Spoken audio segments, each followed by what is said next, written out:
Hi. All right, I have thought about doing this for a very long time and have not, and I am currently stuck at with a train that is going so slow, and I feel like here's my sign to record a little and see what happens. If I feel very inspired, we're gonna keep this train rolling. Um, so I'm going back to competing this season, and I'm very excited. And I've thought about wanting to start a vlog about my journey through it because everybody's is so different, and I have people who follow along from kind of all different walks of my life, from when I started my career in corporate to switching over just being coached by me in fitness, to athletes who have been coached by me in cheer, to friends I've made along the way in the fitness community, and then also having gone through Guillain Barré disease. I've been in a lot of conversations with people back and forth about what they've been through. So I think this is a little unique, and it inspires me to want to share what I go through. So at some point, if this is something that sticks, I'm going to do a backstory within this first video that I'll put out, just to kind of wrap up where we've been, because it is everybody's got their own story, right? Like you don't know what you don't know, and I'm excited to share that more or less. So anyways, I am though, and the reason why I'm doing this is I'm stuck here at this train, is I am going into day one of my choreography, which is thrilling because I have had my music for this season, for this routine, for about 14 months. I did plan to compete last season, and then I ended up, on top of the fact I had dual hamstring strains during actively my last season and needed to take a very big break between my two shows. One flared pretty badly at my last show, Ben Weider. I tried snowboarding last year for the first time. This was not like, oh, she snowboards all the time, it was an accident. No, I tried snowboarding for the first time and it blew out my shoulder. Did have some imaging done, and it did appear as though there was a labrum tear and potentially fractured glenoid socket. So I came down pretty hard on it, and I just was not willing to push a recovery modality that just, frankly, my body's been through several surgeries the last couple years, and I have been through a lot, and I couldn't do it again. So I just took a step back and decided to pour into myself over the last year, which I'm so happy I did. And now going into the season, I feel like I am mentally, physically, and emotionally ready to be in this space. And I think when you can step into competition prep in that mindset of like, I'm just ready to go, like nothing about it right now, and I don't foresee it to, really feels like a gray cloud over it. And that's a really good place to be in. In years past, I really struggled with my diet and adherence to. It was kind of the hardest part. My last prep, I did not, and that was a big switch to flip and to like recognize that I could. But I also attribute that to the fact that I had been coached previously, and I learned a lot through that. My last coach really taught me about health, longevity, and doing things different in prep than I would argue 99% of people prep. So I do prep a pretty different way in terms of my nutrition, and it works for me. And I felt strongly when I had worked with Rael, like we just were on the same page. Like, again, not just think about the now, but think about 5 years from now, 10 years from now. Me as a woman who's coming to the end of her 30s, like your body changes, and we're asking a lot of our bodies when we put it through extremes like this. And I just have I have strong beliefs in how we treat our bodies and what that means for the future of ourselves. And that's something that in my line of work, I'm a fitness coach. I preach it every day, and I feel like if I can't, I have to practice what I preach. It doesn't feel like it's in alignment if I do not. And so while yes, I'm in an extreme sport, yes, I will go to an extreme with this, I'm also not doing anything that I would not advise any client of mine to do, beyond the fact of like, listen to your body. Are you going to want to have to stick to the same things day in and day out. That is a bit extreme. There's not as much flexibility. But again, when it comes to the supplements I take, the food I eat, the way I train, it's pretty mundane, pretty boring, but it works. And it works for me. And that's the most important part. Everybody's different. So, all that to say, we're back at it. I'm excited. I've had my music 14 months. I knew exactly where it's going. I'm excited to see it pieced together. So the way I do choreography, I've been doing choreography for a very long time in my life, and not just for myself, but cheerleading choreography since I was making up routines for like the kids in my neighborhood at my grandma's house when I was like 10. So I've been doing this literally my whole life. The way my brain works is I know what I think it looks like, and I think visualization is a super important part of this. So if you're somebody who competes in fitness, get in the groove of being able to close your eyes, listen to your music, and feel it. I don't mean just see it, but like you can I just know my body wants to move in that moment. And when you start connecting to those moments, the routine will start to feel more powerful. Like you're performing it. You're not just doing it, you're performing. Big difference in those two. And so I'm excited to feel that performance come out today because I feel like I've visualized so much. So I will record in likely 2 8-count segments until I get through the end.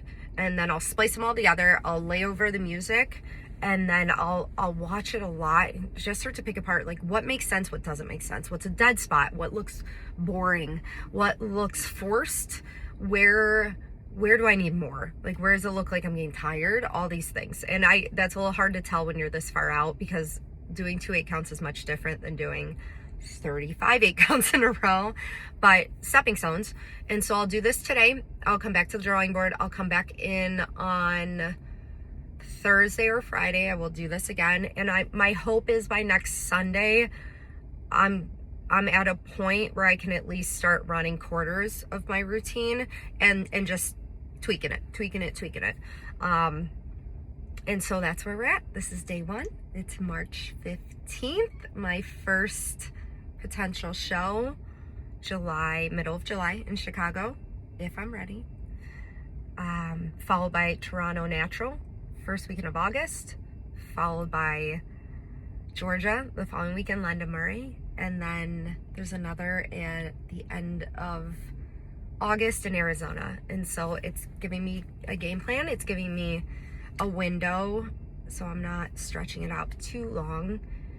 And we're gonna see what happens this season. I'm excited to put out a personal best, and I truly deeply feel that. I feel ready for it. I feel supported on all sides, and it feels like my fire and my spunk for it is back, and I'm excited to deliver what feels like the most authentic version of myself this year. So we'll see how it keeps coming along, but I'm excited to take you along this journey.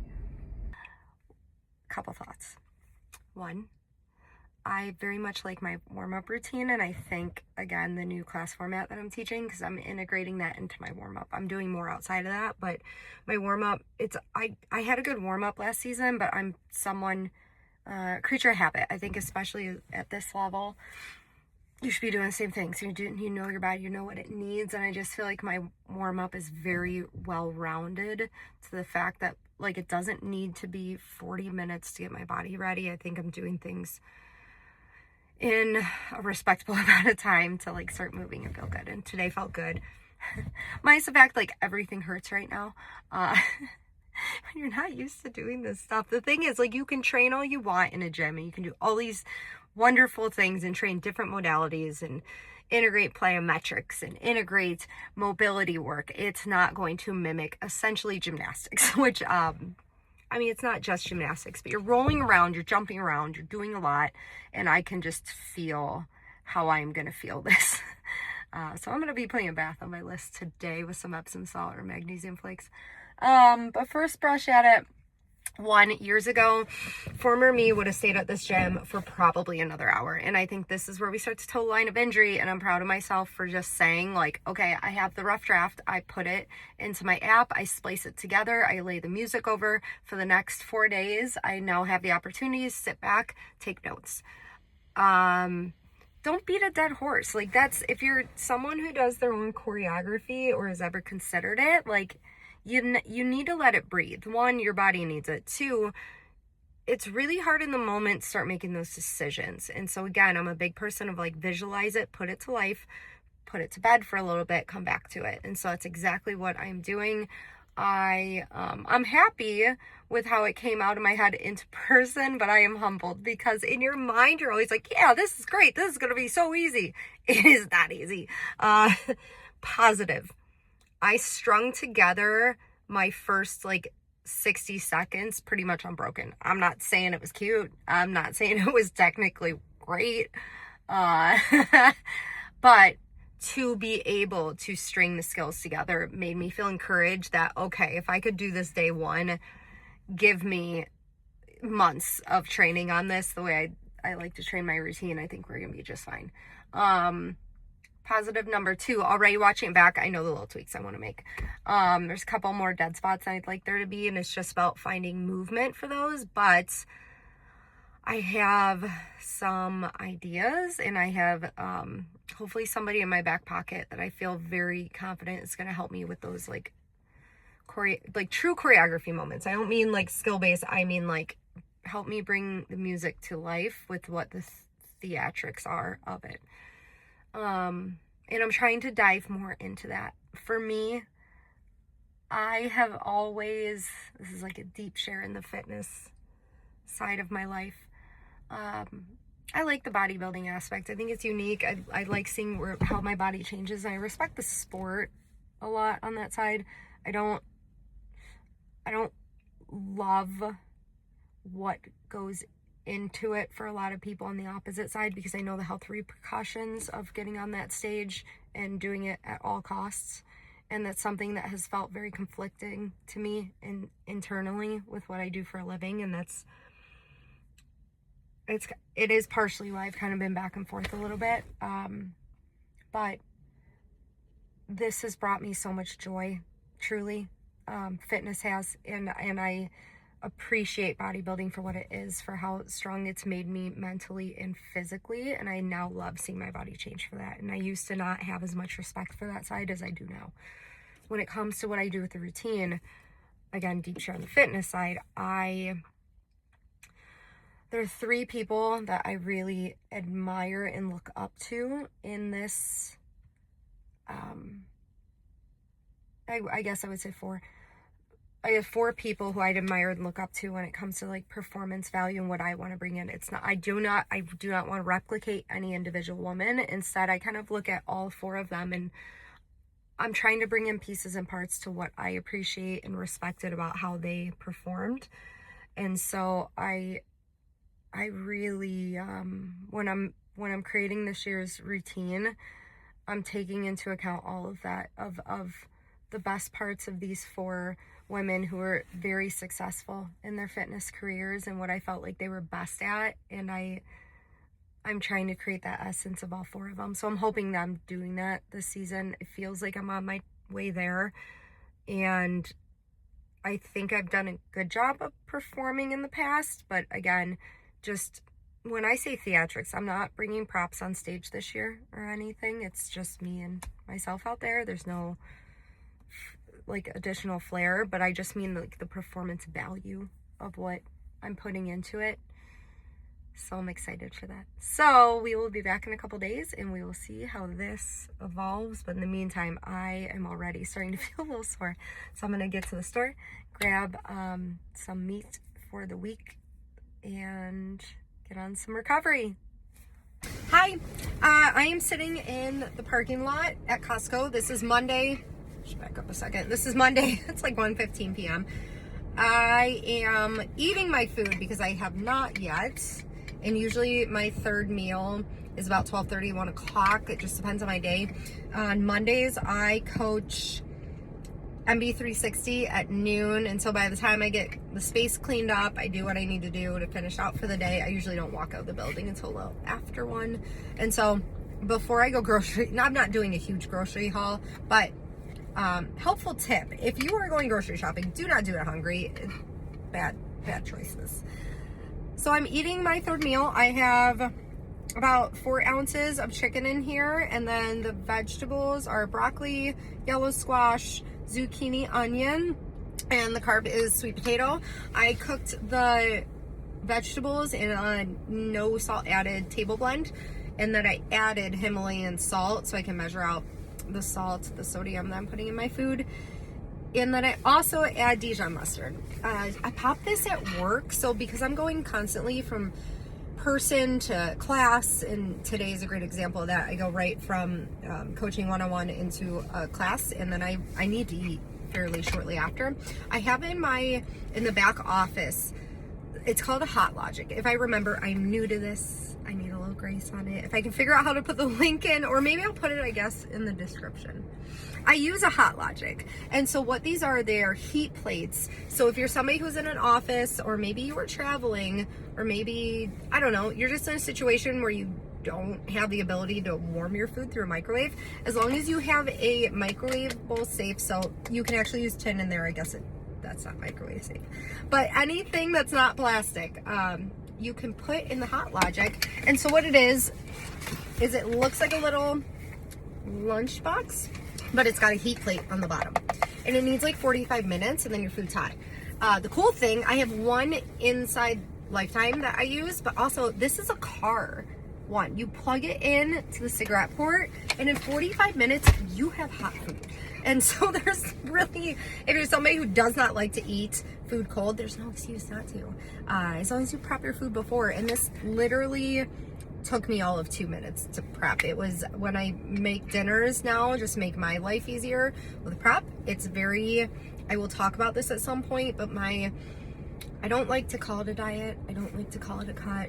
My nutrition plan calls for a lot of vegetables and variety in my carbohydrates, and then I do have some variety in my meat sources. And so I'm very specific about how I go through this process to prioritize my health. And so I just recycle over. Usually dinner is, I'll prep some more veg so it's easy to go the next day, and same with the carbohydrate. So I'm gonna finish eating, and then I'm gonna pop into Costco, grab a couple things, and carry on with the day. All right, I just got done with practice. I ended up staying a bit longer than I thought I would, and as I mentioned prior, I splice my routine together. I record sections, I splice it together, I lay the music over, and then I sit on it for a couple days. I come back to it. And so today it was really just that. It was coming back to what I had worked on Sunday, made some adjustments. I'm happier with where it's going. I haven't been in season for a while, and when you're not in season in this sport for a while, you got to give yourself some grace and come back to your baseline, and then work up to where you're going to be. So as I'm choreographing, I think prior me would have choreographed like routine A+. I love that. However, from experience, this is where injuries occur, is we are pushing too hard, too fast. I know where I want it to be, but that doesn't mean I'm going to start pushing for that. And so I'm choreographing my C-level routine so I can start running reps on the routine. And then as I'm running reps, I then run the reps on the routine, breaking it into whatever sections I want. But then when I start to come back to skill work, that's where I start to develop, here's where I want to go. This is the A-level skill, the B-level skill, C-level, whatever it means. And for me, a lot of times what that means, for me and my style on stage, it means peeling back a couple layers of like, pow, pow, pow, go, go, go, and putting in choreography. And that will happen as I go along. But I think in the past, I've overdone this skill choreography, and then I push it entirely too long, and I don't want to do that this time. I want to flip the way I'm doing this. Is I want to scale it to start, and then pump it up as we get really good at it. So I'm happy with where it's at. I'm I'm thrilled with the progression in just a couple days. And there was one section in particular how I did shock myself with, because I think I'm going to be able to. It came pretty easy, and those things don't always happen, and so it was a little exciting to have that happen. Slightly frustrated on one skill set, but it's truly, I don't know if I have a workaround for it, and it's mostly to do with the fact that I can't figure out the placement of my hand with my wrist, and how I have to balance on my fingers and not a hand. And gosh, I want to do this thing so badly, but I just don't know. I don't know. I think it's going to be one of those things that we'll see over the next couple months if I can manipulate the form to get in. But nonetheless, very happy with how today went. I ended up practicing longer than I anticipated, and I literally kept running this tumbling section several times. I kept saying, Melissa, stop, stop, stop. So I ran more reps than I had anticipated, so my body is a little achy, but nothing that a relaxing evening will not fix. So I'm heading home. I need to make a playlist for tomorrow's MB360 class. I have intervals at 6 a.m. on Fridays, and so I'm going to make a playlist, make some dinner, pretty standard for the night, take a shower, pick out my clothes, make sure I'm ready to roll, because I get up very early, and I like my mornings to not be hectic. So that's the plan. Okay, I'm like super excited about this. This is a float tank, and this is one of the ways, I'm gonna zoom out. There we go. This is one of the ways that I focus on my recovery, and so this is something I do usually once a month. I haven't done it as frequently, but that's what it looks like in here. And so basically you just float in this very big tub with that's the ring that you can put your head in. You do have earplugs that they give you over there. You shower before you go in, and you just float for an hour, and you get to plug in, you get to listen to whatever you'd like. It's just one of my favorite ways that I like to recover. Hi friends. So before I get into the weeds with my routine stuff, which I'm going to, for those, very much so, that's what most of this is going to be about. I want to break down what fitness is a little bit further, especially because I've coached so many competitive athletes. Oh, I mean, I've been coaching in the cheer world since truly I graduated high school, even before high school, like getting to work with the kiddos. I mean, that puts me at about 20 plus years of coaching cheer, and I love getting to compete in the sport. And I know I've coached so many talented athletes over the years that I just hope, and I know, have that fire and desire to want to continue on. And, you know, if your life leans you that way, I hope this encourages you, because this is, there's no upper limit to your age in this sport. You can do it at any point. We've seen, especially in fitness, that the ceiling on the age, and there is no ceiling, but age shouldn't be a limiting factor. And so within fitness, so I compete, it's a subset of bodybuilding, and within the fitness division, 1/3 of our score is physique, meaning how aesthetically you come in, comparatively to a figure division. So if you are familiar with bodybuilding, there are several women's divisions, newest being fit model, bikini, wellness, physique, bodybuilding, and then fitness. Fitness falls, when it comes to the aesthetic part, more in alignment with figure. And so thinking X frame, tinier waist, bigger back, bigger glutes. And so we're building a physique to be able to showcase that. And then 2/3 of our score is routine. So it is the weighted part of it. And this is where our division gets wild, because in the morning, typically earlier part of the day, you're going to be on stage presenting your physique. That's what you see in a 2-piece figure suit. And then later in the day or in the evening show, we do our routines. And you can see both sides of this. You see athletes who hold both sides very well, meaning they train their physique and they come in with a great shape and conditioning, and then they also match it with great performance on the backside. And that's kind of like within our division, it's the best place to be. Is like you don't want to be master of one, you want to be kind of jack of all trades here. But then you also see, you know, people who perhaps come in really well on their physique and place well, but then the routine doesn't hold up as much, and so they score high here, not here. And unfortunately, because the routine is weighted more, we see people that may end up on that side not placing as high as you would have thought in round one being physique. On the opposite side, sometimes you see athletes then that aren't holding as high of a ranking on the physique side, so maybe they're sitting in second call out. I'll explain eventually what that means. But say they're not placing maybe top 5 in physique, but they are absolutely crushing routine. Because the routine is weighted, all of a sudden they end up placing significantly higher because their physique was worth 1/3 and the routine was worth 2/3. And so my goal last season was to try to level that out a little bit more. As a natural athlete, it's not as easy because, you know, you're depending on your genetics, depending on your lifestyle, depending on all these variables, putting on muscle mass is not the easiest thing in the entire world. But you do your best, and that's as a natural athlete, I think it's important to respect the time off.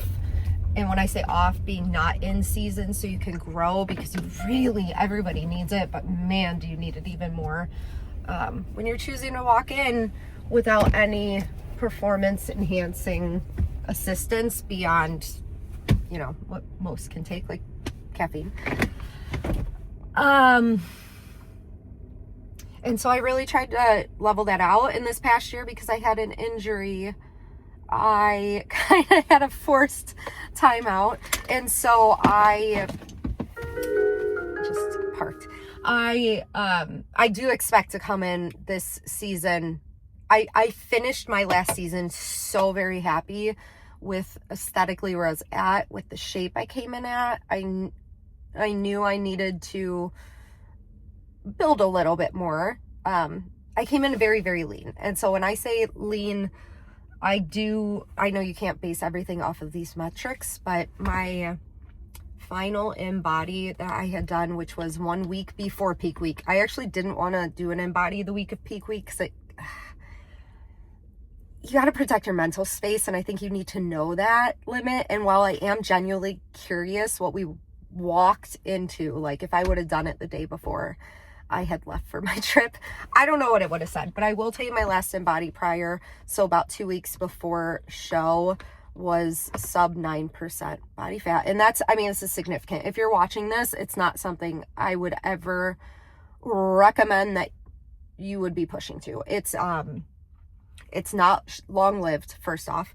2, I mean, it's tough. I'm lucky that I had the coach that I had, because she taught me how to get on stage and still fuel my body to promote health and wellness. And so when I say that, the coolest part of my prep last time and what I am replicating now until the point that I get back into Rael's hands in a couple months is really diversifying my daily and not letting my daily intake drop. Rather, we'd increase a little output when we needed to, throttle where we needed to. But I had a very solid prep last time. To each their own to how you're going about this. Just because I do one thing does not mean somebody should replicate it. But I ended my last prep at about 2,200 calories a day, give or take. We didn't macro track. It was a lot of intuitive eating, but it was intuitive eating with some structure. So I'll dive in more to that when we're going about it. But my point being is, now coming back, I know where I showed up at 2 weeks before. So I have that baseline with my InBody.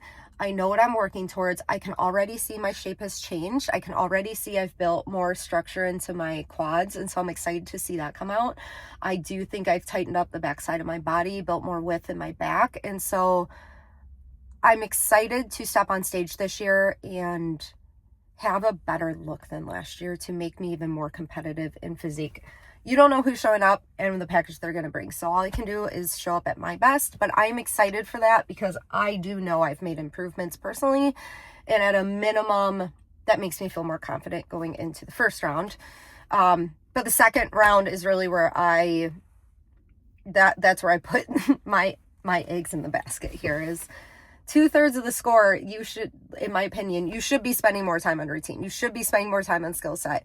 It is the weighted part. It's not to say that the opposite side goes out the window by any means. Respect the sport, respect what that first part is all about. But knowing you're going to ultimately place based on that second round,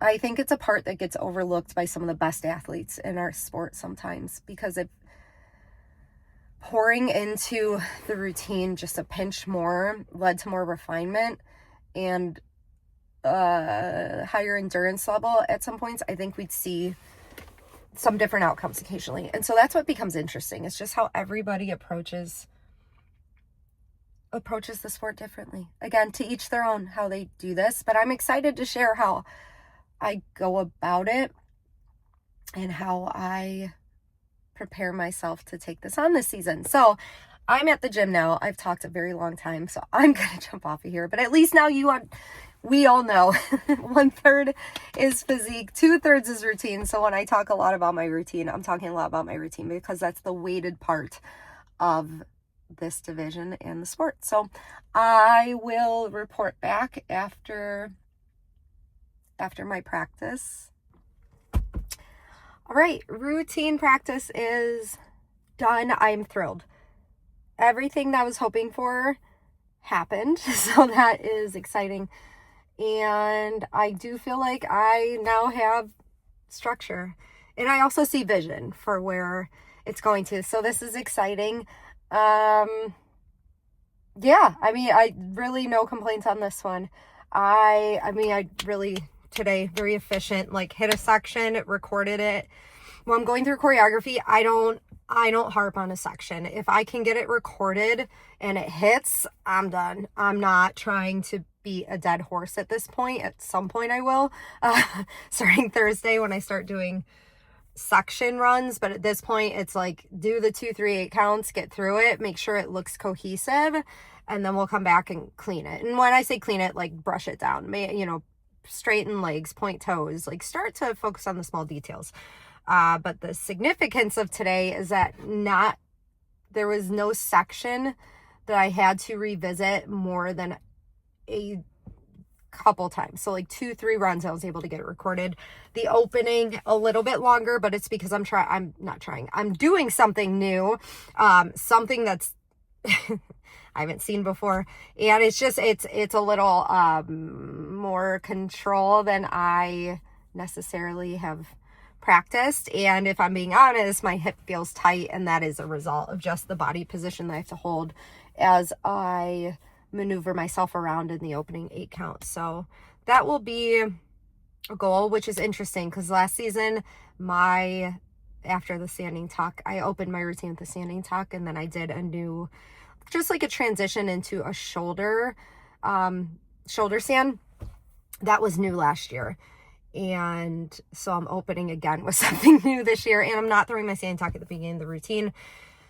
So last year was the first time I ever threw a backflip in my routine. And though I have been able to do this literally since high school, I've never done it in front of people until I went on stage. And so now I feel like I have the confidence. I definitely have the skill set and the strength and the power for it. For me, it's just the mental framework of it, but it's just gonna be slightly after my opening. So that'll be a challenge, but a good one. I know I can do that. So, but again, today was good. I'm excited to go back and watch it. And on Thursday, small little things like here and there, I just feel like there's, you know, a moment, but nothing drags on for like a half an 8 count or a full 8 count if you follow music. So I'm excited for that. And so on Thursday, I'm probably going to break my routine down into quarters. I think that's where I'm going to start this year. I like doing thirds, but I think quarters is probably a little smarter at this point. I'm far, you know, I don't want to make it sound like I can coast, because I'm not coasting, but I do have time. And I know when I need to, for me to feel confident on stage and my best, I know when I need to start running routines. And so when I say routines, I mean like by the time I need to get to halves and then full and then take myself off of spring floor.